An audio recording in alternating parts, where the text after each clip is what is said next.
அவநம்பிக்கை நமக்கு இருக்கவே கூடாது. பி அன் ஆப்டிமிஸ்டிக் பர்சன் அப்படின்வாங்க. எது எடுத்தாலும் பார்த்துக்கலாங்க, எனக்கு நம்பிக்கை இருக்குங்க அப்படின்னு சொல்கிறவங்க தான் இன்றைக்கி என்ன பண்ணியிருக்கிறாங்க, நிறைய பேர் வாழ்க்கையில் ஜெயிச்சிருக்கிறாங்க. உடம்பு சரியில்லையா, ஐயோ டாக்டர் சொல்லிட்டாங்களா, ரொம்ப நாளாக கஷ்டப்படுறீங்களா, இல்லை கம் அவுட் ஆஃப் தட். வீட்டில் பிள்ளைங்க சரியில்லையா, கீழ்ப்படியிலையா, எதிர்த்து பேசுகிறாங்களா, இல்லை உங்களுக்கு விரோதமாக செயல்படுறாங்களா, அவர்களை குறித்ததான நல்ல எண்ணங்களை உங்களுடைய எண்ணத்திலே கொண்டு வந்து நீங்கள் அதை காட்சியாய் பாருங்கள்.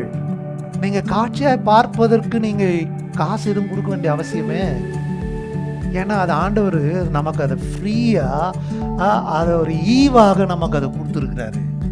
நீங்கள் எந்த அளவுக்கு நீங்கள் அதை மேன்மையான காரியங்களை பார்க்குறீங்களோ அந்த அளவுக்கு நீங்கள் அந்த இடத்திற்கு நீங்கள் போய் நிச்சயம் சேர்வீர்கள்.